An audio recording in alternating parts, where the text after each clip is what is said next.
Welcome to another episode of New Atlas Live. I'm Brian Berletic. Joining me, as always, is Angelo Giuliano. How are you, Angelo? Great, Brian. Feeling the heat. It's hot. It's hot over here. I don't know how hot it is there in Bangkok. It's actually quite hot, right? Yeah, it's always hot, and now this time of the year it's raining. Um, let's talk about the geopolitical heat. Let's talk Yep. about the situation in Ukraine. We're going to kind of go over that briefly, and then I think the main topic is going to be China. U.S. attempts to contain China, and I want to talk about how China connects to Ukraine and, of course, Russia. And I want to try to help dispel some myths or some misunderstandings surrounding all of this. So let's go to our friends at Defense Politics Asia. They do a very good map. Is up to date, and I find over time that it is more accurate than obviously the pro-Ukrainian map that I like to reference. I like to reference the pro-Ukrainian map because if even a pro-Ukrainian map is showing you a bleak situation for Ukraine, then it makes it very hard for people to disagree with. But I just want to give people a quick update on what's actually going on. Again, the main focus for Russia is the Donbass region and the northern Donbass region. So this is in what is eastern Ukraine, Lugansk and Donetsk. And all of Lugansk is now under Russian control. So now the fight is for the last half of Donetsk. And Russia right now is along the Seversk-Bakhmut defense line. That is a defense line that stretches down. It's not a solid line, but they're overlapping layered defenses that have been built up over the last 7 to 8 years. It is extremely formidable. That's where Ukraine sends all of its best troops, all of its best equipment. And that is why it's taking Russia a long time, because it would take any army a long time to breach these defenses. And then after that defense line, they're up to Slavyansk and Kramatorsk. And actually, if you look closely, there are urban and industrial areas that stretch all the way down to Donetsk city. And so this is what Russia is working on right now. Someone in the comment section before the video started, they were asking, why is it taking Russia so long? This is a pattern we've seen since everything began in late February. Russia gets up to one of these defense lines that have been built up over the last 7 to 8 years. We're talking about concrete tunnels, bunkers, overlapping trenches, layers of trenches with soldiers, with anti-tank weapons, anti-air weapons. They have to pound these positions, soften them up, and then they send in ground troops to overwhelm and overtake them. And so that takes a long time to prepare the assault. Once they take it, that's when you see these quick advances and this gain of territory. And then it stops again because now they're up to the next defense line. And this will continue until Russia takes Kramatorsk and Slavyansk. This is the most well-defended area of Ukraine, and yet Russia is still making advances. Angela, is there anything that you've heard taking place on the battlefield that you want to talk about, or do you want to go into State Department? Just maybe quickly about what is happening in Ukraine. Remember, it's about demilitarization. Just a few figures. Ukraine's army is losing 1,000 soldiers a day. I mean, we are talking about probably around 300 that die every day. So it's 1,000 per day. So this is part of the demilitarization. It's taking time because Russia wants to minimize its own losses. So it's about what we call softening up. It's about bombing this whole place. Once they soften up the place, then they put the troops on the ground.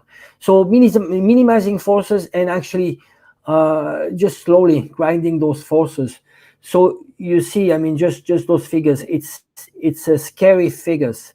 Imagine 1,000 soldiers that cannot combat every day. It's 30,000 per month. And here we are talking about the best forces of Ukraine, the most equipped and a very heavy fortification. Once this second line, Slavyansk and Kramatorsk, is gone, then it's over. It's over. I don't know what they can do. I mean, and this whole thing about this 1 million soldiers army, it's just ridiculous. absolutely ridiculous. I think it's just words, I don't know. It's just this showmanship from Kiev. Irrational. And I think they even admitted it, because people were questioning that on both sides. Like, how could you possibly have a 1 million-man army ready to storm Kherson? Not likely. So that, those are all good points, and people have to remember, training even a basic infantryman takes about 4 months. They're losing Ukrainian troops faster than they can train them and replace them. And then you have to consider that when you're an infantryman, you don't just go onto the battlefield and you know exactly what you're doing. You know next to nothing really, except how to operate your weapon, and you need leadership. And once that leadership is gone, it takes years to replace. Ukraine does not have years to do that. And this is what we saw all throughout the proxy war the U.S. waged against Syria. They were trying to build an army out of nothing. They had no ability to do that, and this army was ineffective on the ground when it went up against a real, state-sponsored army. The Syrian Arab army, the Russian military, Iran. They didn't stand a chance. So you sent me this right before the show. This is 2019 country reports on human rights practices. The U.S. judging other countries regarding human rights is a joke. The U.S. is the worst, by far the worst offender of human rights on earth. Even what they've accused, say, China of in fiction pales in comparison to what the U.S. has openly done on the global stage. I think that is important to point out. And they use these human rights reports as leverage over the people that they're trying to control or people they're trying to target and undermine. And I just think it's interesting that in 2019, they put out a report that says something like this: significant human rights issues included unlawful or arbitrary killings, torture, and other abuse of detainees by law enforcement personnel, harsh and life-threatening conditions in prisons and detention centers. And it just goes on, and they talk about violence against journalists. And this is all what the U.S. government is accusing the Ukrainian government of, the client regime that the U.S. installed into power, the client regime who the U.S. is the chief sponsor of. This is what they were saying. The U.S. State Department itself, it's state.gov. So I thought that was interesting, because I was just, in my last update on Ukraine, I was talking about General Mark Milley and how he was saying, the Ukrainians are fighting to defend their democracy. The U.S. State Department itself is showing you there's no democracy. There's no respect for human rights in Ukraine. That is just a smokescreen this U.S. proxy war is hiding behind. This proxy war being waged against Russia. Angela, you got anything you want to say about that? Just a few figures. I mean, that to prove that Ukraine is actually a police state. SBU has 28,000 people working for SBU. Just to compare countries that are bigger than Ukraine, England and France. England has MI6 has 2,700 working for MI6, and French DGSE has 7,000. So you see, I mean, the proportion, it's massive, those secret services that in Ukraine. And those are, when you look at the report, the SBU is one of the main perpetrators of human rights abuses. I mean, since 2014, probably even before, but since 2014, not only the State Department has exposed that, we have Amnesty International. I mean, all those, I mean, we're using Western information. So even they were saying that. Now, of course, since the February, 2022, then everything that Ukraine was bad about before, now you have like good. Now Zelensky is a good guy. He's a good guy. He's, even though he just fired the head prosecutors for treason reason, he fired the head of SBU for treason reason, and there are 650 cases in Ukraine right now of Ukrainian citizens that are actually accused of treason. So you see, I mean, there's no more rule of law right now. Just because of the excuse of martial law. Now you have this comedian Zelensky, the green shirt comedian, that actually is turning into a dictator, and it's ruthless. My question, I just don't know. I mean, is he really the one calling the shots, or is it like the CIA that is taking over? I mean, it looks more like the CIA. The decisions are no more in the hands of Ukrainians.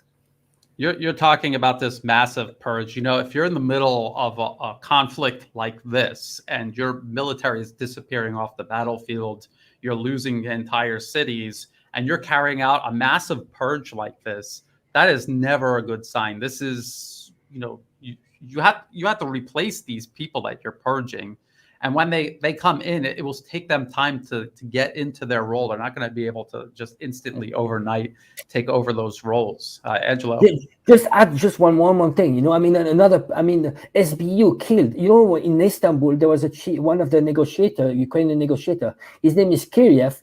He was killed by the SBU for suspicion of treason. Yeah. It gives you an idea. You have people that do not want to negotiate, and whoever actually is trying to be more compromising with Russia is going to be silenced, either being fired or, in the worst case, be killed. So this is the Ukraine that the West is supporting right now. Yeah, that's a good point. And I've read in the Western media about, I've read two different narratives about Harkov, especially this northeastern city in Ukraine. It was pro-Russian when all of this started. It had been pro-Russian in 2014.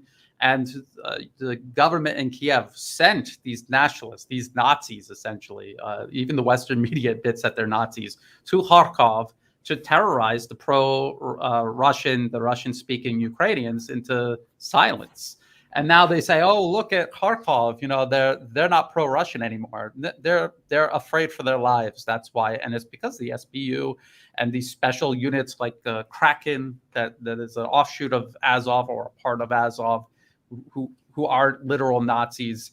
This is what the U.S. Like you said, this is the Ukraine that the U.S. is actually backing. And who's calling the shots? Obviously not anyone that holds Ukraine's best interests at heart, because the country is being destroyed, and it didn't have to come to this. If we look at articles like this, they're saying Russia has expanded its territorial aims in Ukraine beyond occupying the eastern Donbass region. And I think we all kind of understood that that's what was going to happen, especially with the long-range weapons the U.S. is sending and its allies are sending Ukraine. You're not going to be able to secure the Donbass region if 70, 80 kilometers off, Ukraine is still shooting rockets into. So they will just keep pushing west until Ukraine is fully demilitarized. And they talk about the shortcomings of the Russian military. In here, they're losing men, material. They have to do things to replace these losses, which happens in every single war. And just keep in mind that whatever Russia is losing, Ukraine is losing many times more. That's why Ukraine is retreating on the battlefield and Russia is advancing. Just always keep that in mind. And this is the same story we've heard from the beginning. And one more thing, the food crisis. Ukraine grain export deal reached with Russia, says Turkey. And this is a BBC article. Read a look at it. It's from the BBC. And they talk about the details of the deal. The first point on this deal is Ukrainian vessels guiding grain ships in and out through mined port waters. Remember, they kept blaming Russia for Ukrainian grain shipments not being able to leave Ukraine because of a blockade. That is not true. It's because Ukraine mined their own ports. Those ships cannot pass those mines. If you read the Pentagon briefings every week, that's what the Pentagon said, and that's what this BBC article is saying. And then Russia agreeing to a truce while shipments move. Show me one example of Russia sinking a Ukrainian freighter with grain on board. I have not seen a single example of that. And then Turkey, supported by the United Nations, inspecting ships to make sure that Ukraine isn't smuggling weapons in or something out of Ukraine. I think that's a very reasonable deal. And then I would just wonder what the U.S.'s excuse will be after that for why there's a food crisis, because the real reason is U.S. sanctions against Russia, U.S. threatening other countries if they import grain and fertilizer from Russia. You have anything you want to add to that one, Angelo? Well, no, just that the Western narrative is that, people assume that the mining was done by Russia. It was never done by Russia. It was done by Ukrainian army. Yeah. And even Turkey complained about that. So just, average people just don't know that. So the thing is that it's always about this reverse accusation. They accuse Russia of what they are doing themselves. Yeah, and if you read the Western media carefully, and if you read through the Pentagon briefings, they actually admitted this many, many times. But they know the general public is just going to read the headline and maybe the first paragraph or two. And buried down in all of these articles is mention of Ukrainian naval mines that are actually impeding the shipment of grain out of Ukraine and anything into Ukraine, except to Russian-controlled ports like Mariupol. They cleared out the Ukrainian mines there, and shipping has now commenced since then. So now, like I said, we're going to talk about China. And in case you're wondering, how is China connected to Ukraine? Russia and China are fighting the exact same battle for their existence against the United States, who, as a matter of policy for decades, since the end of World War II, refused to allow a peer or near-peer competitor. And that is Russia, that is China, that's also India, that is also Brazil, part of the BRICS, and any other nation that has a strong economy, a self-sufficient industrial and agricultural base.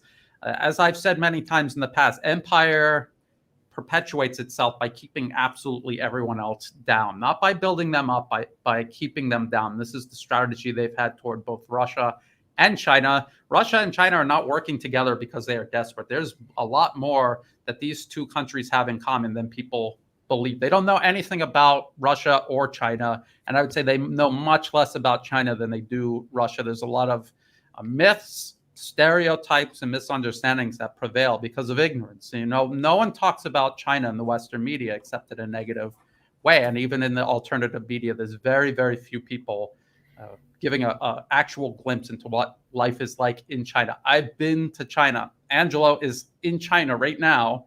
I live in Asia. I've lived in Asia my entire adult life. So we know the truth. And it's so frustrating, Angelo. I think you could agree with me on this. It's so frustrating to see even people in the alternative media getting this wrong. People who have clearly, though, never been to China, don't know anything that's really going on in Asia. Before we start getting into the headlines, maybe you want to add on to that a little, Angelo. Yes, this is extremely important. We see alternative media. They might get the Russia version, and it's a stretch again, But even though Russia and Western civilization, I mean, it's not the gap is not as big as the stretch that one would have to do with when it comes to China. So they do the effort, and it's not easy. But then they don't get it to do the whole stretch to China. And what I'd like to use is the lenses. As Westerners, we have a bias, a strong bias, because we are using Western lenses. So we assume that our version, the way we see things, should they should live their own society. They should structure their society, their values, according to all lenses. And it's not like this. And it's the same as when it comes to democracy. I know some people like pro-Russian. They're very anti-communist, and whenever you say China, it's like, oh no, the Communist Party and so on. And there's so much misunderstanding there. Just to give you an idea, I mean, like this definition of democracy. Democracy is not casting a vote doesn't make it democratic. And I think what the approach of, especially when it comes to Chinese, it's about how much it delivers, the level of satisfaction, and extremely important, the perception. Think about it clearly.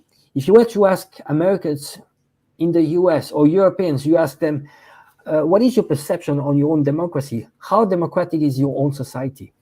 Well, Western institutes, they did the study when it came to China, and we are talking about 30 to 40% of approval, when it comes to perception. Chinese, 95%. And I talk to Chinese on a daily basis. You know what? China needs to be good, not to us Westerners, it needs to be good to Chinese. Chinese are happy with that. I might not understand everything, and I might not agree with everything. No, I'm not saying that. It needs to please Chinese. So you see, we are perpetuating this imperialistic approach that we want the world to fit our values, or image, and it's wrong. Yeah. And it's wrong. You see, this is why it's extremely important. Just the lenses, and just ask the right questions. Even in the Middle East, we might see a very simplification. Oh, that it's not a democracy. It's it's tribe thing and so on. Well, you know Yeah. what? Perception doesn't need to please me or please them. You go to China, and you ask people, and you see how happy are you with the system, and they say, you know what? I've experienced from the opening up of China in '79, Deng Xiaoping, like opening up of China, reforms.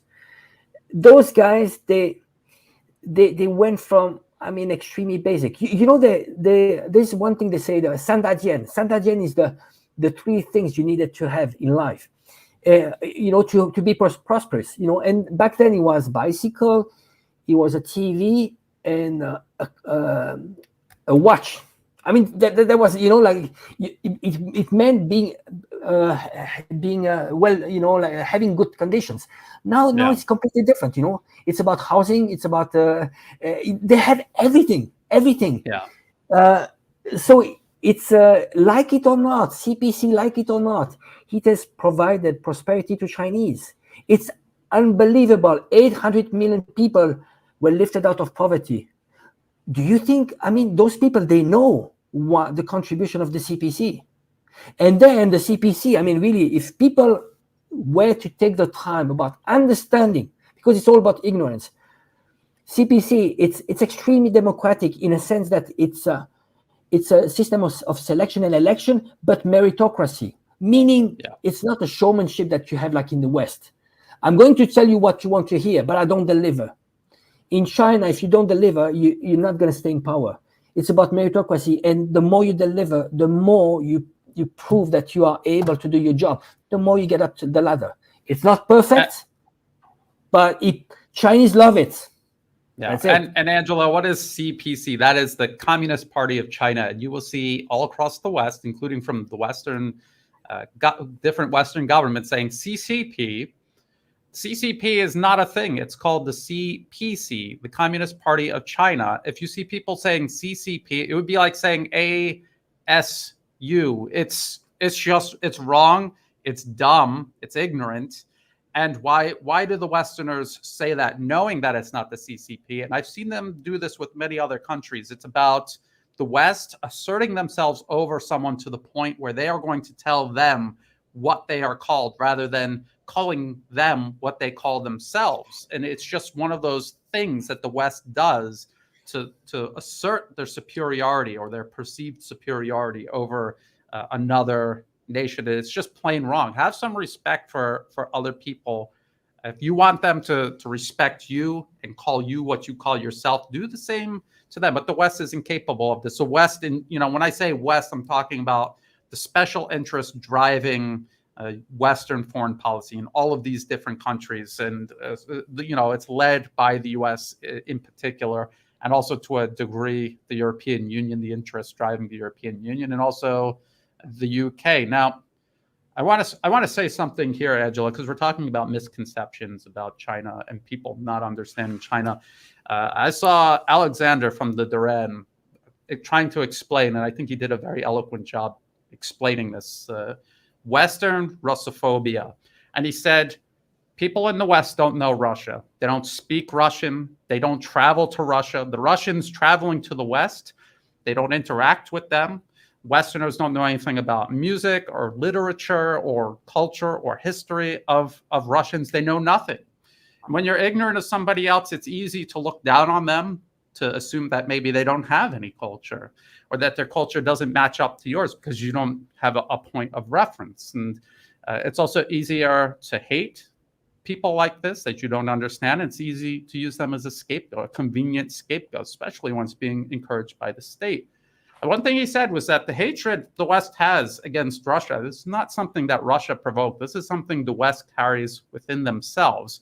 And I thought that is a great explanation for Russophobia. And if you times that by, I think, 100, then you get a little bit of an insight into Western dislike for China.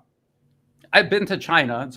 It's, they have the Communist Party of China, but when you go to China, it's indistinguishable. Life there is indistinguishable from anywhere else I've been. People own property, they have cars, they have normal jobs, they dress the way that they want to.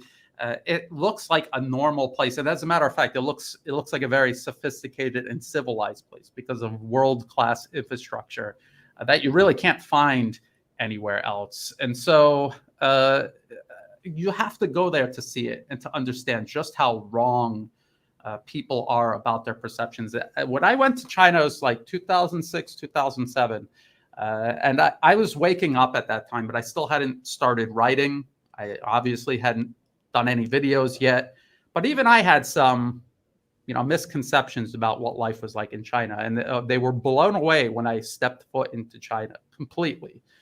How kind and considerate the people are, how hardworking they are, the industry, the industrious nature of everything around you, the trains. I'd been traveling by train through the United States, through Japan, and then across China by train. And I was blown away by how even the conventional train, because the high-speed rail wasn't built yet, how efficient and comfortable that was. It was just something I didn't expect.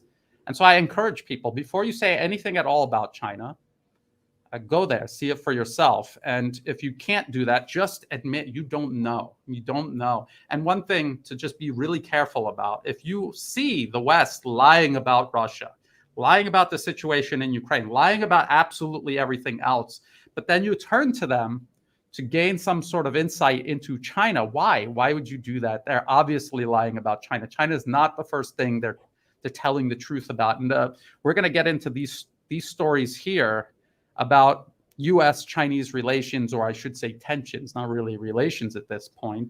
And I'm going to go over some things that I hear people say, even people who disagree with the Western media, Western foreign policy, but they are parroting almost verbatim the U.S. State Department on certain issues. Angelo, you have anything else to add before we talk about Nancy Pelosi and her rumored planned trip to Taiwan? Well, I like what you just said. People should admit that they don't know. I think this is the first level of wisdom. They say there are 4 levels of wisdom. The first level, the first level is like pure ignorance, when you don't know that you don't know. The first level is that when people start to realize, well, I know that I don't know. And then later, I know that I know. And the ultimate level, when you really master something, is that you don't know that you know. Well, just I think it's, you see, something that is extremely obvious is how much do we know about Chinese and how much do they know about us? And this is why actually the West is losing. Know yourself and know your enemy. This is basic stuff. You see why the collective West now is losing against Russia, because it has no clue about Russia, completely no clue. Russia is planning ahead. It's a chess master. Here you got the West completely emotional. Again, the Russophobia. Just think about all the movies in Hollywood you've watched over the last 40 years. You know what? Look at what the roles they're playing when it comes to Russian. If she's a woman, she's a prostitute. If it's a man, it's a mafia guy. So people have a reptilian mind. You tell them Russia, it's like, oh, bad. Russia bad. Just go to Russia. You'll see, it's just, there's so much to learn. Really, I think people should just put aside their arrogance and be more humble. What can I learn? Just be. I had my days, in China 27 years ago, where I took my backpack. I went to China, and I had my days. I was like, no, I don't like this place. Lots of frustration. Why do they do like this, and so on. And then after 27 years, I'm like, you know what? You become humble. You're like, you know what? I've seen the changes. It doesn't fit the view of my world. There's many things doesn't fit. But should it please me? No. They're happy. It's a healthy society. Of course, there are things that can be improved. But if you look at the trend, look at where China was 40 years ago, where it is now, and where it is going. Now look at ourselves. Since after World War II, you had the good years. The West had good years. Prosperity and so on. But look at where it is going. satisfaction level. Inflation, people are getting poorer. I mean, just, ultimately it's about bringing prosperity. We give the power we elect people just to deliver. They never deliver. And we are into a vicious circle of selecting, elect and regret. Elect and regret. What are you expecting next time? What are you expecting in the next election in the US? Same. Repeat. Yeah. And well, I was looking through for questions while we're discussing this. I hear about this one all the time, the Chinese demographic time bomb. And this is exactly like Western coverage regarding the crisis in Ukraine. Oh, what about, Russia's losing soldiers and equipment? Okay, maybe they have this problem. But whatever problem they have, Ukraine has 10 times that problem. And the same goes for the West. Whatever problem the West is projecting onto China, the West is 20 years ahead in digging their hole into this problem and probably not doing anything to fix it. So whatever the problem China faces, the West is already in the middle of it, and they're not going to come out of it and then be on top out the other side. So that's just one thing to consider. How about this one right here? Is China using capitalism to make money while promoting communism? I've found that China and Asia in general, there's a lot. There are, especially outside of China, there's a lot of like really political politicians versus people who are just being practical and managing the nation. But I find overall it's a lot of pragmatism. China is being practical. They're not holding communism up as some kind of ideology. It is a tool. It is a tool that they are using to craft their society, but they are also using other tools when it makes sense. They understand the power of markets. They understand that. They understand the idea of property and everything else that the West thinks is, related to capitalism. But they also understand the shortcomings when you just worship capitalism the same way Westerners think, maybe China is holding up communism. They're very practical, and they're using it as a set of tools rather than turning it into an ideology to the point where it's not practical anymore. I don't know if that makes any sense to you. Yes, Brian. I'd like to add something really important here. I mean, you and I, we agree that we're not for ideology. I mean, labeling, especially labeling, like right, left, it's all those tools about, dividing people. When it comes to China, there's a metaphor that Deng Xiaoping used in 1979 when they decided to open up China. And he said it doesn't matter if the cat is black or white, as long as it catches the mouse. So the approach when it comes to capitalism was like they needed transfer of technology, and they need to open up their country to foreign capitals, and they needed transfer of technology. And so they had to do some concessions. So they went along, and but then the ultimate goal, I mean, this is the theory. The ultimate goal is to have, like more social society. Not the label socialist communist, but that is why recently China is actually having some policies of sharing prosperity. At the beginning, Deng Xiaoping would say, let a small proportion of the population get rich, and then it will trickle down. Yeah. It doesn't, this is what they promised in the West. It never happened. We never had the share of wealth. There's the people extremely wealthy. We never had that. In China, they are starting to do that because they know that the promise now they need to deliver. And if they don't do shared prosperity, then you are going to have problems. So you see, they have a pressure. The CPC has a pressure of delivering, because it knows that this is a legitimacy. As long as they deliver, well, the people will support them. Yeah, and I like this comment to a hybrid meritocracy.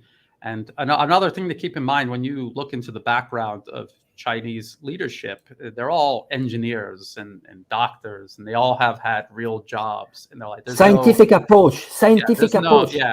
There's no lawyers and career politicians, the majority of them have all had real jobs where they got their hands dirty and they understand how things actually work. And that makes a huge difference. It makes a huge difference. And you can see countries that have a larger percentage of career politicians or lawyers. Not to say that lawyers are bad or useless, but but you know, there's the right person for the right role, and you can have some lawyers. It's important to have that perspective. But when you're running an entire country, you have to understand how things technically work. You have to understand all of this, or it's not going to work properly. So with all of that in mind, we set the stage. Now let's actually talk about what's going on between the U.S. and China. And one more thing. I mean, again, Russia and China working together. This is what makes it possible for both of them to weather what the United States is doing. The U.S. is waging a two-front campaign to contain, encircle, and contain Russia and China. I've been watching this for over a decade. Reporting on it in detail, including along the peripheries.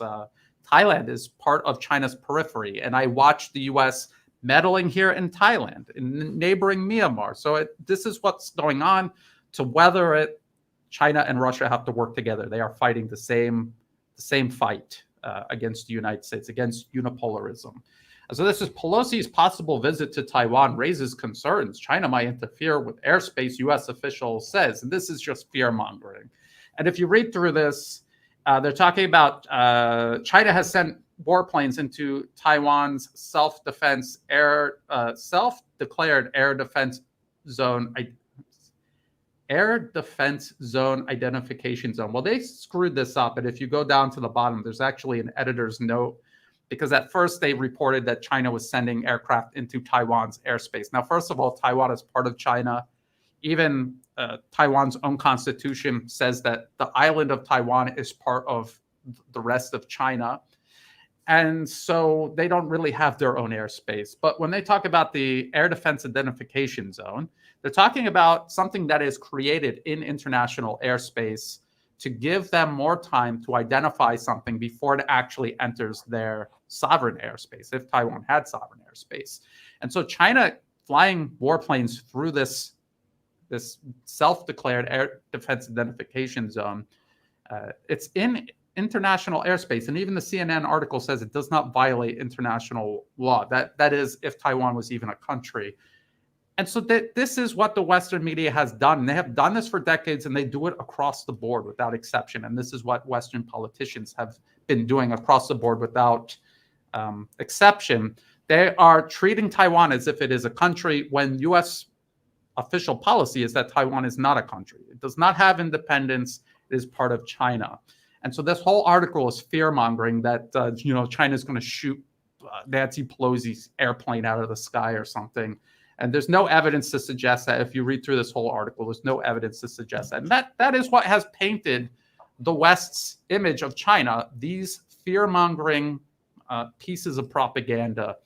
And Nancy Pelosi going to Taiwan unilaterally without talking to Beijing. This is a violation of America's own one China policy. So this is the U.S. at the center of this problem, not China. It would be like if China said, yeah, we recognize California as part of the United States, but they were shipping weapons to California. Politicians were flying to California without getting clearance from the actual U.S. government.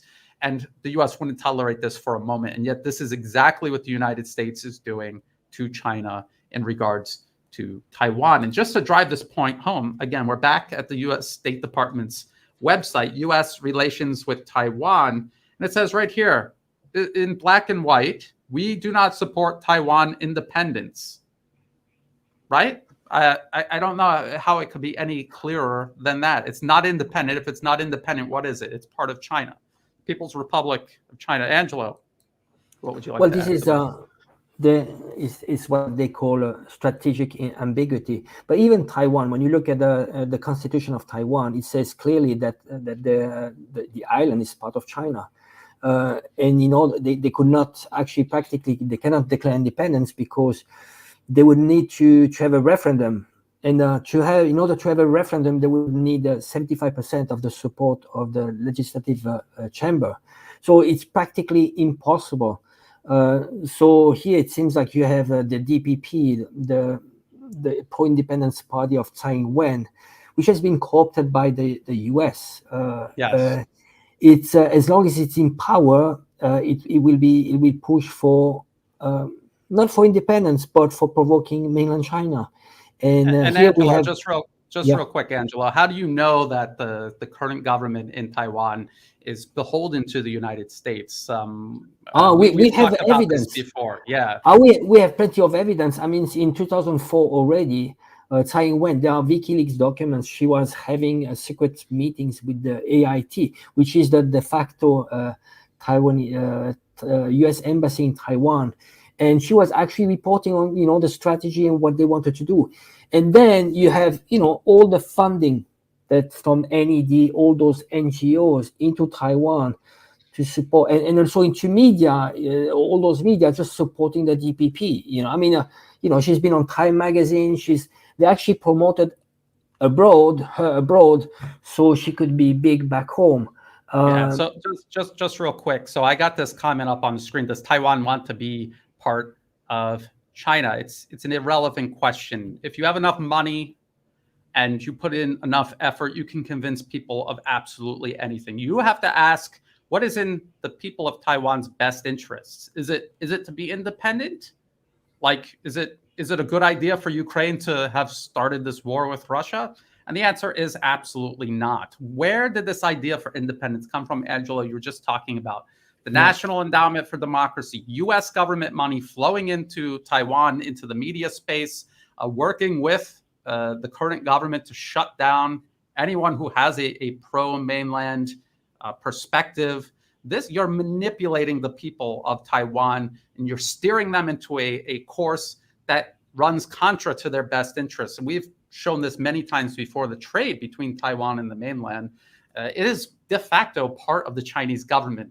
People say, well, will China invade Taiwan? Will that happen? All China has to do, they don't even need to do a blockade of Taiwan. They could just stop trading with Taiwan and the economy will collapse. This is something, again, people are putting the cart ahead of the horse. What do the people there want? Do the people there actually have, a say, a sovereign, informed say in what is going on? And not if the NED is involved. If the NED is pouring money into education, into the media, propping up a proxy government there, then no, the people don't actually have an informed say in what's going on. And they'll walk off the cliff just like Ukraine did since 2014. Angela, you want to add anything to that? Well, I like to use the Ukraine example. I mean, what happened in Ukraine, they tried to do it in Hong Kong. They tried to do it in Taiwan. You see, you said it right just before. You said it's a planted idea.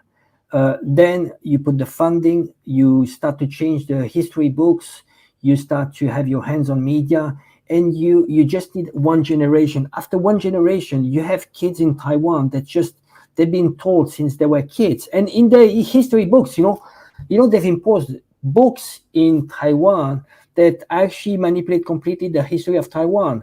They're starting to say, well, the history of Taiwan started in 1949 when, you had the Kuomintang that left from the mainland to Taiwan. And this is the history of Taiwan, while they neglect the thousands of years that actually history of Taiwan within China. So you see, it takes one generation of brainwashing. Same as in Ukraine, it's this whole thing. You just rewrite history books. You start imposing. In Ukraine, what did they do? They started, imposing this Nazi ideology. They started to ban Russian culture and language, and then you have this clash. All people. If you analyze in Ukraine, it's the same as what happened in Hong Kong and in Taiwan.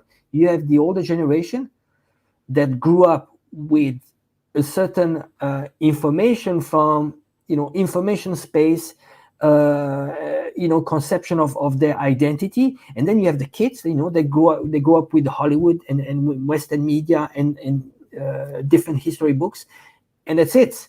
And so it's going to get worse and worse. we had already a revolution in 2014 in Taiwan. Remember, in Taiwan, back then in 2014, you had Mind Zhou that met with Xi Jinping. They're actually talking about slowly a reunification. Then what happened? 2014, there's a sunflower revolution. They went against an agreement, a free trade agreement between Taiwan and China. And this would have opened the doors to a gradual one country, two system. Reunification under one country, two system. The same as in Hong Kong. What they did was to make sure Hong Kong wouldn't work, so to scare off Taiwan. That's what they did. And actually, Taiwan government poured money into Hong Kong, resources and money, just to make sure that the one country, two system in Hong Kong wouldn't work, so it would scare off people in Taiwan. And this is how the DPP won the last election in 2020. That's the only reason. Yes. And I want to point out that the sunflower movement and the umbrella revolution in Hong Kong both happened around the same time, and you could just follow the money and find it was the U.S. behind both, and it was the U.S. behind the unrest in Hong Kong from 2014 all the way to 2019 when it ended, and they put in the national security law and they buried that movement for good. That was all rooted in the U.S. And again, look at what they were trying to do to Hong Kong. You even had protesters calling for independence for Hong Kong. And it just doesn't make any sense. And I saw that same individual who was asking, what do Taiwanese want? Do they want to be part of China? And then he said, the Donetsk People's Republic, they want to be independent. You cannot compare the two. First of all of Ukraine used to be part of Russia. All of Ukraine used to be part of Russia several times throughout history.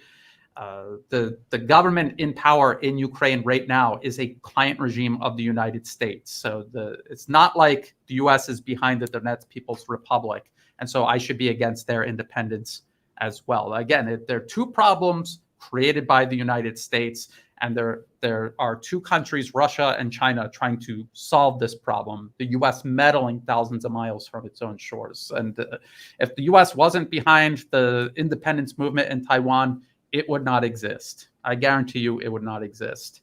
It is barely existing now with all of this U.S. support. As we've said, if you just give it time, and unless the U.S. does something drastic, Taiwan will eventually fully reintegrate with China under the Chinese people's terms. And when I say Chinese people, I mean people on both sides of the strait. Now, unless you have something to add to that, I want to talk about. Well, just that what they wanted to, what the mainland, what China wanted to propose to Taiwan was a one country, two system.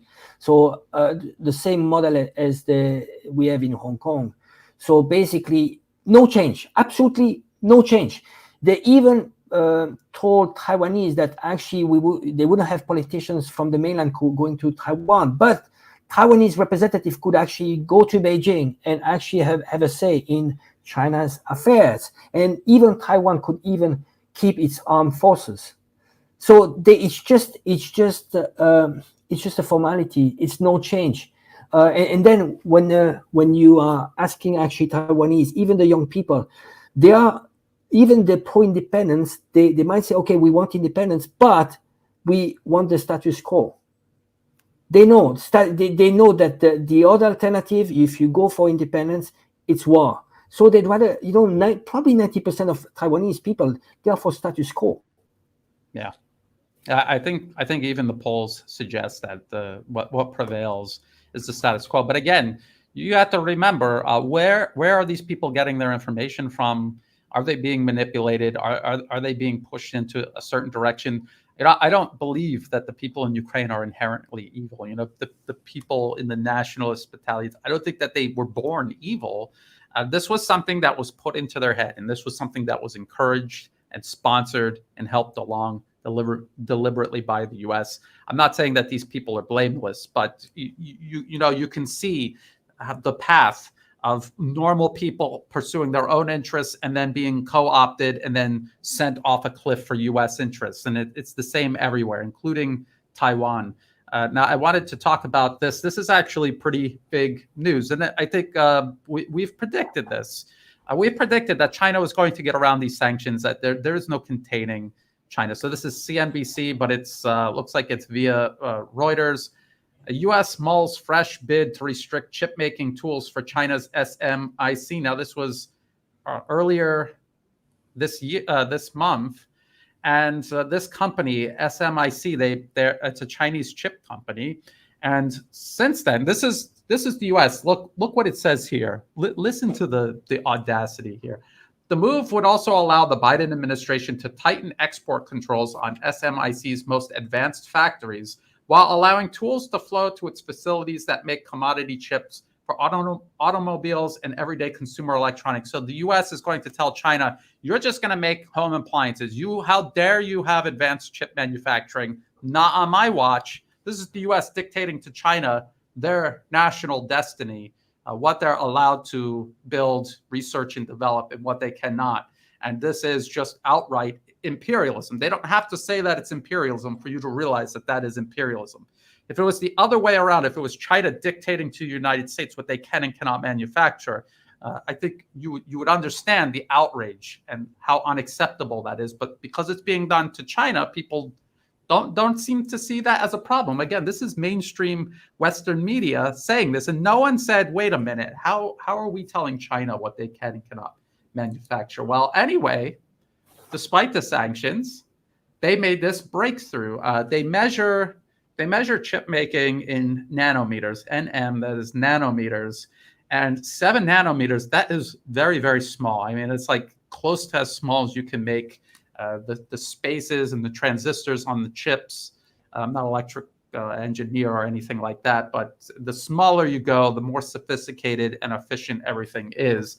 And China's SMIC, they have managed to do this by retooling the equipment that they had, because the U.S. was putting sanctions on companies that were making the equipment available to China to continue advancing their chip manufacturing. Angela, what else do you want to add? I'm going to go into but this is a major breakthrough, especially when we are talking about self-sufficiency, both for Russia and China. Very important also for Russia. Actually, if you look at Russia, it's the weakest point is actually chip making, abilities, and actually through China, Russia should have the ability just to keep on sourcing microchip, and especially those 7 millimeter. The smallest ones are 5 millimeter, and I think only the Taiwanese of TSMC, I think that's the name. So this is a major breakthrough, and actually they were saying that China would never, if you read through other articles, they would say that China would never get there, that they didn't have the ability, and this is pure ignorance, just for the fact that when you look at all the graduates met, like science, math, technology, engineering, I don't know what is the percentage that actually come from China, but it's massive. It's massive. The ratio is probably 5-6 to 1 compared to the US. And if you look at the US, you have a good 30% graduates, STEM graduates in the US that are Chinese or Asian. It makes me think about like the math competitions. You see like the team, the US team, and you see like they're all Chinese actually, but they compete under the US flag. And so I want to point out this 2017 Forbes article. I've cited this many times. The countries with the most STEM graduates, that's science, technology, engineering, mathematics. And they got a little chart that makes it very obvious what's going on here. This is China, 4.7 million, India, 2.6 million, United States, a little over 500,000.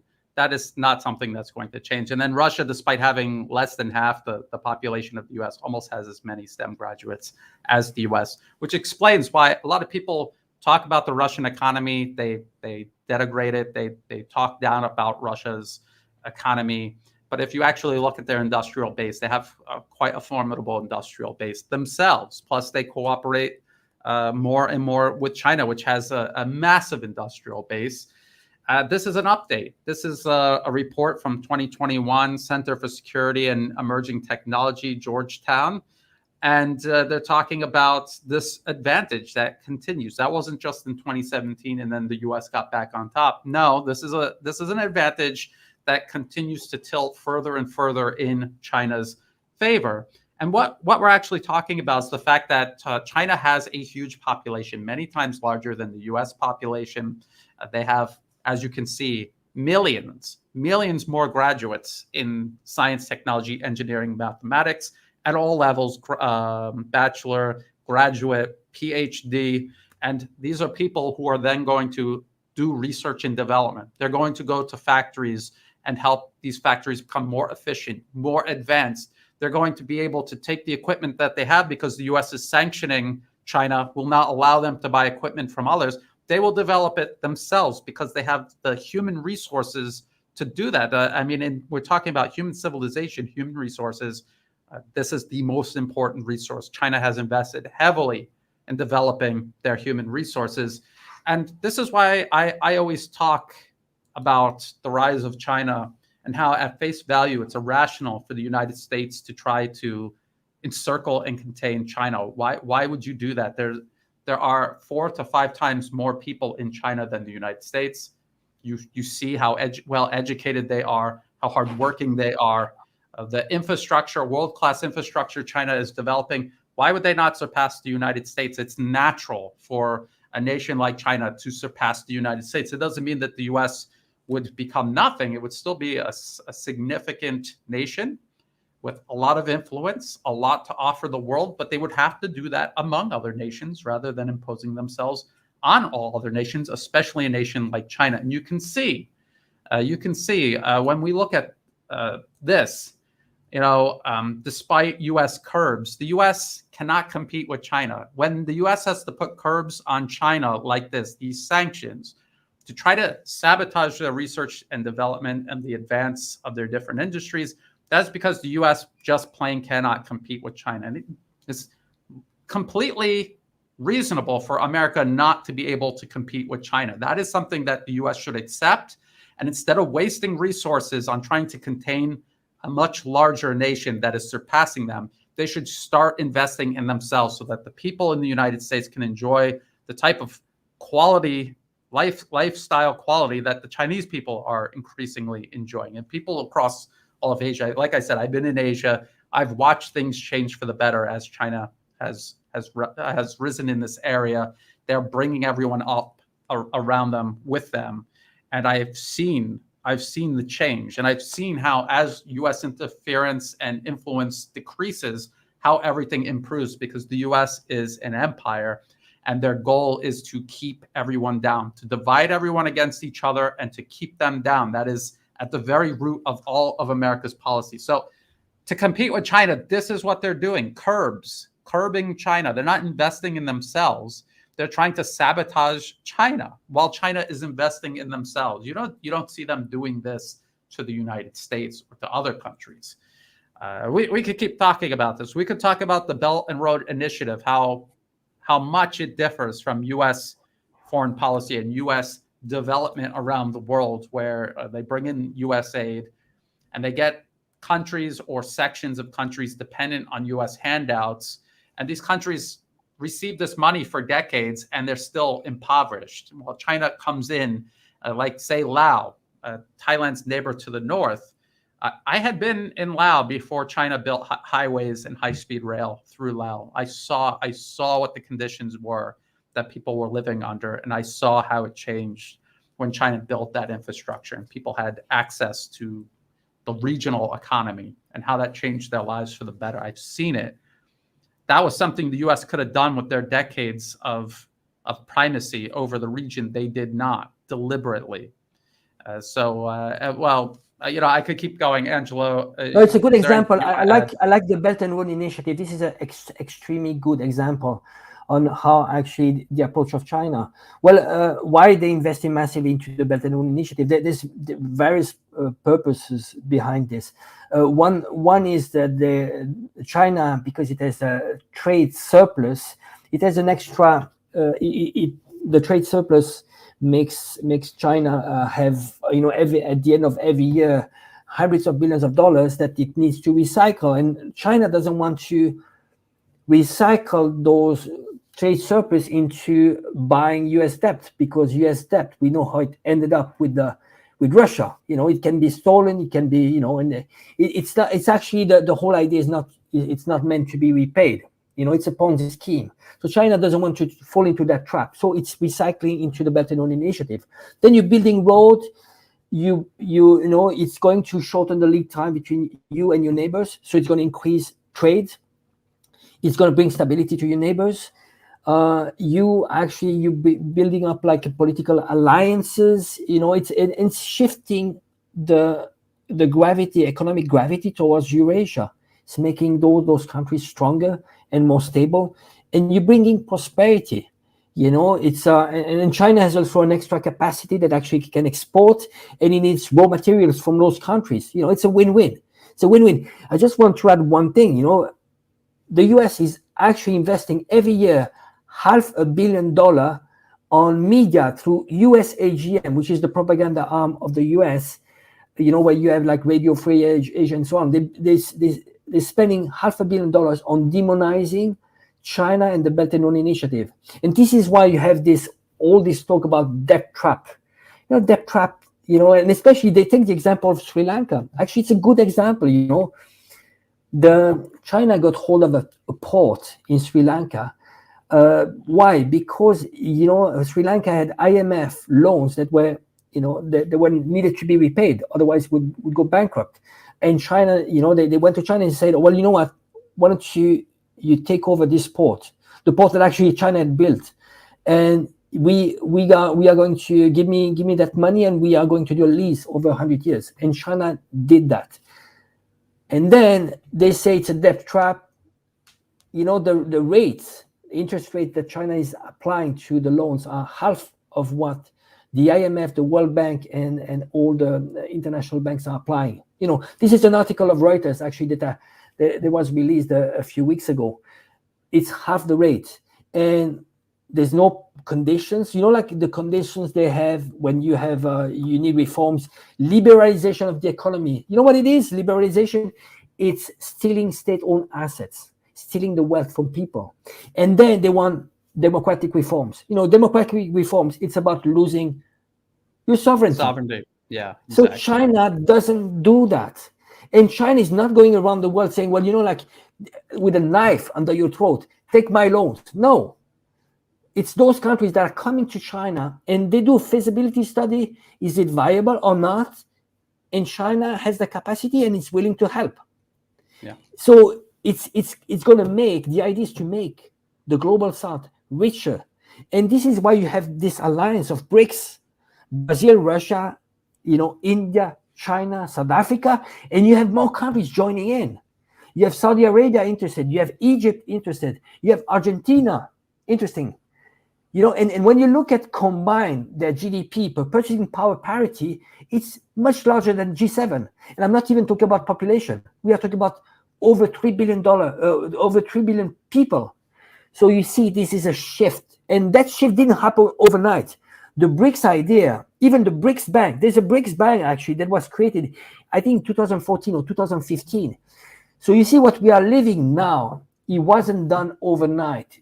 Those people, those countries, including India, they've been sitting with China and they've been, talking about, how we can get rid of this US hegemony through the dollar, through the debt trap, through the IMF, through the World Bank, through all those regime changes, NGOs, and so on, and how are we going to build a more equitable world?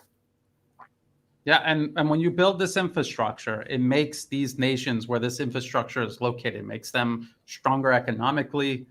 China transfers technology to them. This is all about building up your sovereignty, not undermining it. So, it really does compare and contrast greatly to the US and the decades of development that they have been, engaged in around the world. You can really see the difference. And this is why the US invests so much in media to poison people against China, because they cannot do it by just through action, show that they are doing something better than China. Actions speak louder than words. So why is the US spending so much on words rather than just action? Now we promised last time we would do questions, and so let's to punish ourselves by going a little over an hour. by getting through some questions. I saw this one earlier. What is more strategic for Russia after Donbass, Odessa, or Harkov, and why? And I think this is a hard question. I think they find both important. Taking Odessa, it would leave whatever is left of Ukraine landlocked, and it would eliminate any sort of threat in the Black Sea from whatever is left of Ukraine. So I think that is very, very important. And Harkov, I mean, it's right there near the border. And I think just the whole region, not just the city, I think is important for Russia to secure kind of a buffer zone between itself and this hostile proxy that the US and its allies created in what will be left of Ukraine. Now, let me see. Angelo, you have anything you want to add to that? I think they'll go. I mean, if you look at the speech of Lavrov, they'll keep on going westward as long as there's a threat. And it's the HIMARS actually increasing the threat. So you have long range missiles. Well, we'll go more westward, and the more they go westward, the less there's a hope for a sustainable country. I mean, there won't be any Ukraine. There might be a partition at the end. Is it going to be a viable state? Just one thing, or if you look at the Donbass area in the south of Ukraine, it accounts for 50% of Ukraine's GDP. Additional to that, if it's landlocked, no access to the sea, then they are going to end up with the poor area, landlocked. It was already a failed state before. It is a failed state already now. But now the richest area gone. And the more they wait, the more they listen to the US masters, the more the hope of a sustainable Ukraine is vanishing. Yep, absolutely. Here's a question: the latest about fighting around a nuclear reactor. I saw not just reports that Ukraine was attacking. Is it the nuclear reactor in Zaporozhye? I'm not sure which one it was, but I saw the nuclear reactor in the background, and I saw this debris from I think it was a Polish drone that Ukraine was using, and Reuters wrote about this, and they said something like, well, we can't confirm that, which means they can, they just don't want to, because it makes Ukraine look bad, and the West would have to respond to that. Why is Ukraine trying to trigger a nuclear disaster that will involve the entire region, not just the people in the surrounding area? I mean, the nuclear means surrounding area means the entire region of Europe, Eastern Europe and Western Europe even. So there was that, and the West is very quiet about it. And if it was the other way around, we would never hear the end of it. At the end of the day, these nuclear reactors were built to take a lot of punishment. The Soviet Union knew that they could be potential targets. They're hardened positions. I don't think that there's anything Ukraine has in its arsenal that in just one strike they could do. If it became a constant threat, I think Russia would, again, like Angelo was saying, push Ukrainian forces out of the area so far that they couldn't threaten the nuclear power plant. Let's see. I've heard this often. HIMARS are now going to be manned by ex-U.S. Army personnel. Will other U.S. Army personnel take over combat functions in the rear? For me, it doesn't matter. It doesn't matter who is manning these HIMARS systems. If it's Ukrainian crew or if it's a U.S. crew, the problem the HIMARS has is that it is a system that is it's designed to operate in a combined arms force. It's not just supposed to be out on the battlefield by itself. It's supposed to be on the battlefield with the U.S. maintaining air superiority overhead, the U.S. Army far up ahead, being supported by the HIMARS. Ukraine has absolutely none of this, so it doesn't matter who's manning it. That the system itself is already at a disadvantage. The impact it has on the battlefield is going to be minimum, very minimum. Angela, anything about the HIMARS? A lot of talk about the HIMARS. I think I saw your show yesterday. I think we don't talk enough about ammunition. I mean, it's one thing to send HIMARS. It seems like the big problem that the collective West has is ammunition procurement. The West seems that it doesn't have the capacity to provide for such intensive war. So ammunition, I would say, and this is why actually you have a 10-to-1 ratio for Russia and they're getting a beating, and it's sad. It's sad because it should be reported. What is happening now in Donbass is a complete annihilation. And when you look at the Western media, they're still saying, well, relatively Ukraine is winning. That is absurd, completely absurd, and it's criminal. It is criminal because you have young people. Every single day we could avoid thousands of deaths. I mean, hundreds of deaths. Yeah. And really, they're keeping it going. They're keeping false hope in people's minds to keep it going for as long as possible and for as long as profitable. When Russia finds these HIMARS and eliminates them, the U.S. has to send more. The more they send to Ukraine and are destroyed, the bigger the order is for Lockheed when they do this backfill order. And that is just money, billions and billions going to these companies already. They already have backfill orders that are making them millions, if not billions of dollars. How likely is a coup in Kiev? And would anything change, seeing how all the opposition parties are banned? And I don't think that it would, because again, decisions relating to Ukraine are not made in Kiev. They're made in Washington, Brussels, and London.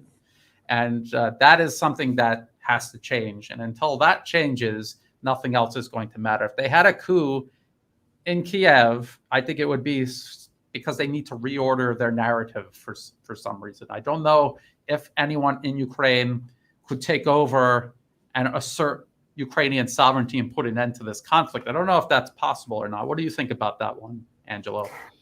I think the Russians would rather have a very incompetent president like Zelensky. They'd rather have him. It's just it's because all the reality about who really is this person is being slowly exposed. How much democracy there is when you ban all the oppositions. Right now, who has you have the remaining parties are the far right and Zelensky's party. He has banned all the opposition, all the the Russian speaking media. Medvedchuk, one of the main opposition, is in jail. Poroshenko actually in 2019 was labeled a traitor, so he's still under investigation. Yeah. So how much of a democracy is that? It's and the West is silencing this, but somehow at some point they might drop him because he's a liability. Keep in mind, I think when he was exposed by the Pandora paper, and we know who is behind the Pandora paper. It's being financed by, I think, George Soros behind this. There's USAID.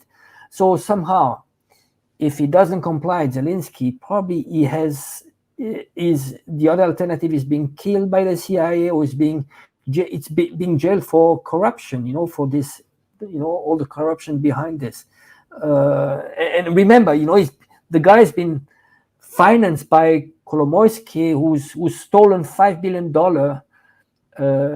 from Ukraine, and is actually right now in Switzerland.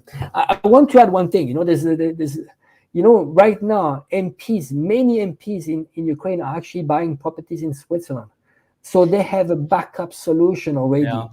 Zelensky has already a villa in Miami. They have backup plans. Those guys are extremely rich already. They have backup plans, and they don't really care. Those are globalists. They don't care about Ukraine. You know what? They have the money. There's heavy corruption. If in the worst case scenario, they have their deals already. They'll get the passport, British passport, American passport, and they'll get the rewards for having sold out their country. So when they're making decisions, they're not really thinking about the consequences down the road, because at any time they can just leave. Here is a good question, I think. I am for a better life for everyone, but does it mean out of a control, infinite growth on a finite planet? So what they're saying is we want to continue improving life for everybody on Earth, and there's more and more people. How can we do that on a finite planet?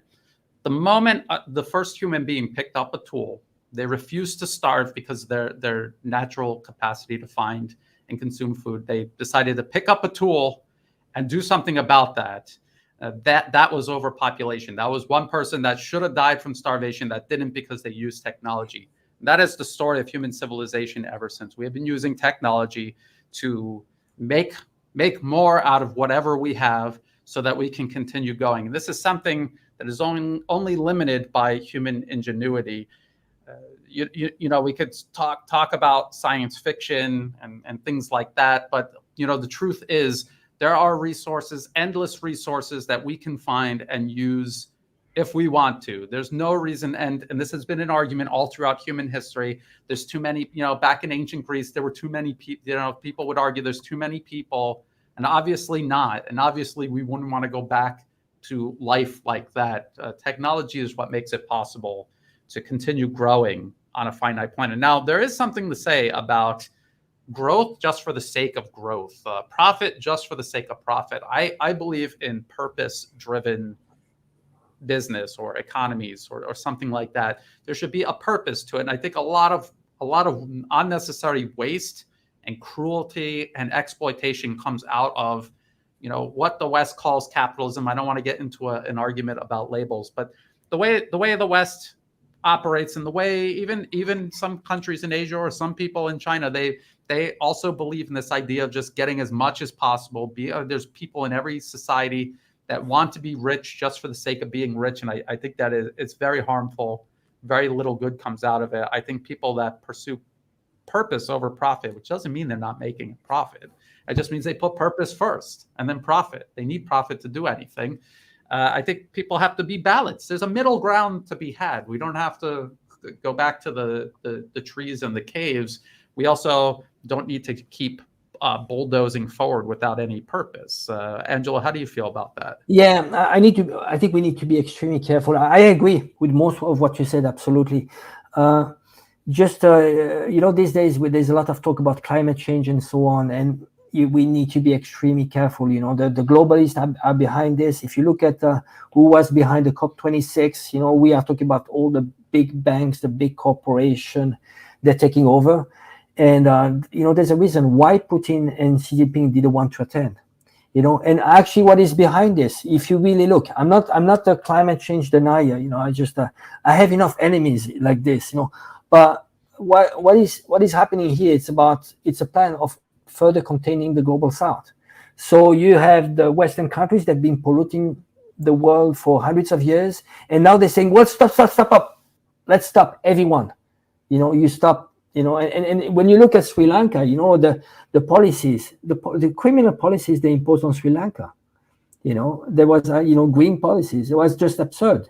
So I think we need to, you know, if someone has to make a sacrifice in the Western world, and we cannot deny industrialization.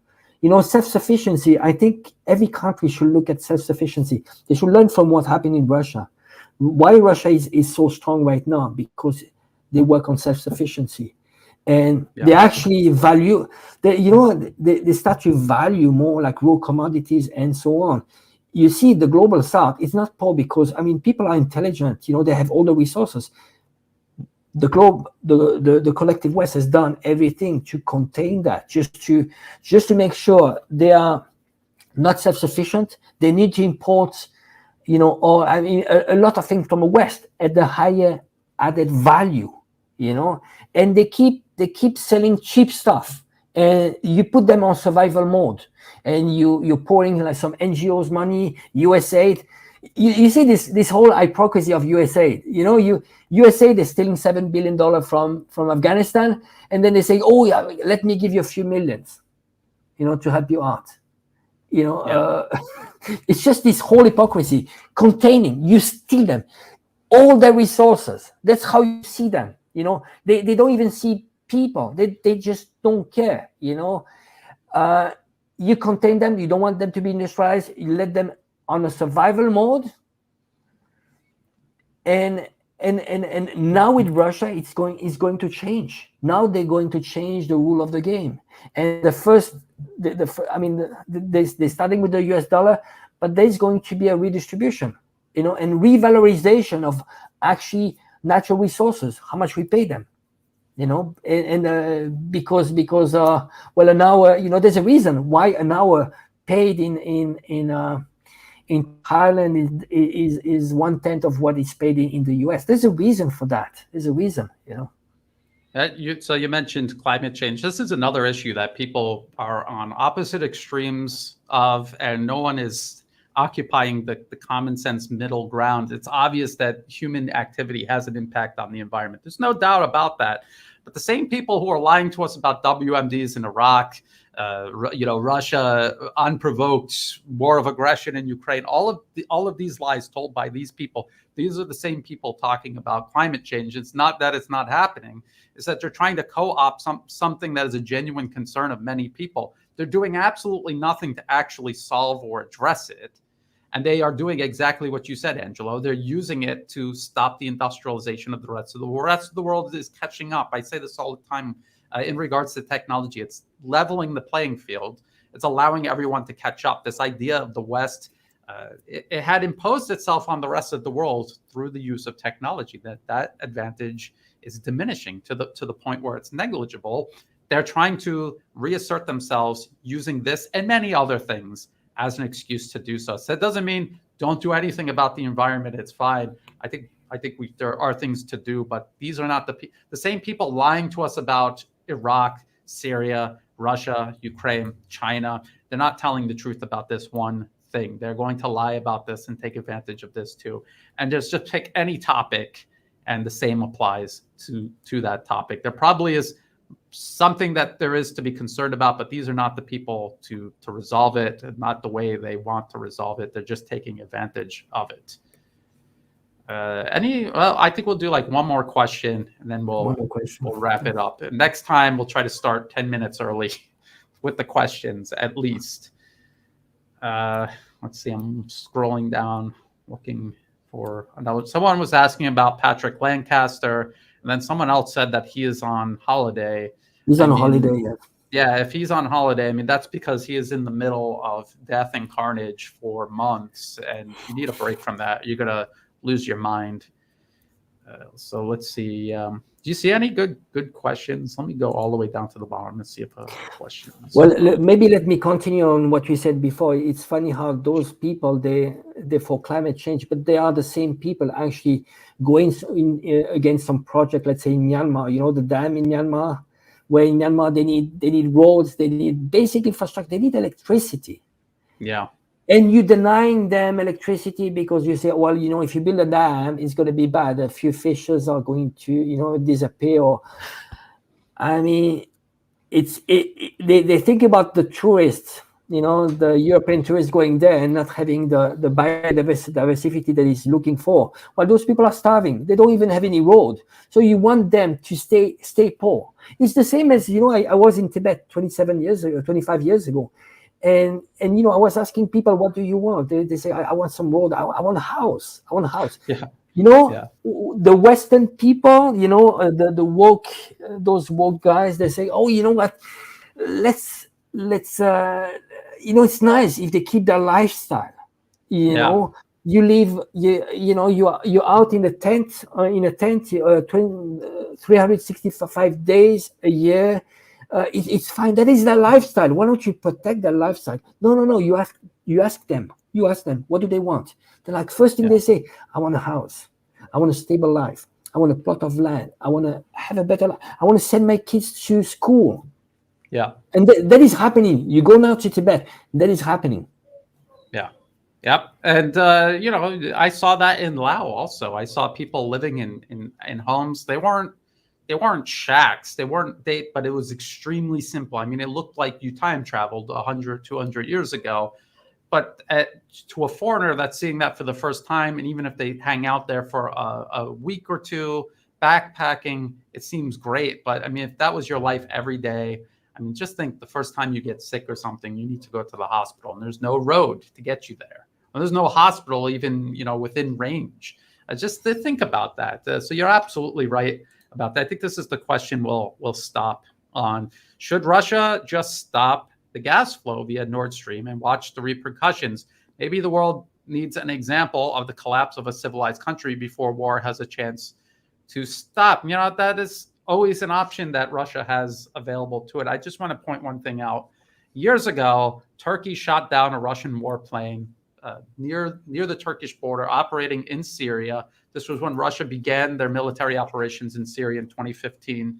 And everyone said, why doesn't Russia, nuke Ankara or, attack Turkey, teach them a lesson. And I told people that for Russia, the most important thing is victory. Their revenge will be obtaining victory, no matter how long it takes. They will patiently bide their time. They will suffer that temporary indignity because they want to achieve victory. If they were to do that, then they would not be working with Turkey and Iran together right now to resolve the issue in Syria. So it's this long-term chess game, thinking many steps ahead, removing emotion from the equation. And this, I think, goes for Russia, the Nord Stream pipeline, and turning fuel off to Europe. They're thinking down the road. Once all of this collapses and these people are out of power, they still want to have a relationship with the people of Europe and the new leadership that will take over, or leadership that rethinks their decision-making process. What about what do you think? Very good point. Absolutely, very, very good point. Keep in mind that all those natural resources, I mean, we talk about tens of trillions. It's massive. It's endless what the Russia has. It's the lifeblood of the country. They know that this is going to be existing for the next centuries. They're going to live on that. This is why actually Russia is being attacked. What Russia, Iraq, Iran have in common. It's always like those resources that the West wants. They're willing to balkanize Russia and to destroy it completely. They don't care about Russian people. But then you need to keep in mind that imagine if you were Chinese or you were Indian, you were investing tens of billions of dollars in partnership with Russia, and especially in energy. Energy, you could, if you have your hands on energy, you can destroy a country. If they see Russia mistreating Europe, they might think twice. Yeah. And Russia knows that. And Russia, even under the USSR, never actually broke a contract. But then it doesn't mean that when those contracts are going to an end with Europe, because they do respect the contract, it doesn't mean that they are going to renew that. But they will abide to the contract. And this is what the Russia has done all along. If you really follow, they haven't shut down, the gas pipeline. They didn't. But they say, well, you know what? You need to pay in ruble. Why? Because, well, if you pay in euro or US dollar, you just give me paper and you can actually block those assets. I mean, and then, well, there's a plan, of course, de-dollarization. But it's very legitimate. So the decrease in gas was only because those countries, those companies didn't want to pay in ruble. That's it. So I think it would be a mistake, and I don't see Russia doing that, because as you said it rightly, don't shut the doors. This is emotional. This is a transition. It might be 1 or 2 years, but you know what? When there's going to be regime change in Europe, and people are going to complain, going to the streets. Well, you know what? Somehow you might chill out and say, well, maybe we did a big mistake. Why don't we start talking again to Russia? And Russia is starting to prepare the next step, not emotional. You see? Yeah. You have two actors. You have the emotional West, no plans. And actually, they're backtracking. Now they're starting to backtrack. They put sanctions on banks. And now they say, well, now we cannot do that because, we need to sell there are transactions of food, like wheat and so on. We cannot do it. They're backtracking. So you see, it was all emotional. They threw everything they had, and Russia didn't throw anything. Imagine. It's how strong you are. Sometimes you are strong by not using the weapons you have. When you throw everything, and that's all you have, and you weaponize your economy, imagine how stupid is that. It's not affecting Russia. Russia is getting more currencies because of the oil and gas being extremely high. And what is happening in Europe? It's a catastrophe. This is only the beginning. People will go nuts. And I'm thinking, if they think about doing the same to China, oh my God, times 10, that's over. It's going to be over. You know what? It's going to be a bicycle for everyone in Europe. Yeah, and that's a good point. And getting back to that last question, the Europeans and America, they've already created a lot of headaches for themselves because of the sanctions. They are going to suffer. There's going to be pressure. Russia doesn't need to shut off the pipeline for them already they're already suffering from self-inflicted pain. So on that note, next time we'll start with questions and answers earlier. Thank you so much for joining me, Angelo. I appreciate you taking time out of your day to do this. I want to thank everyone who tuned in. I want to remind people that we don't have super chats or anything like that. YouTube, we don't monetize YouTube. I don't at all. So if you want to support my work, just check the video description below. There will be ways you can do that. There's also all of the ways you can find and follow my work and Angelo Giuliano's work. Angelo's on YouTube as well, also on Twitter. So please find and follow his work. And until next time, thanks for watching and bye for now.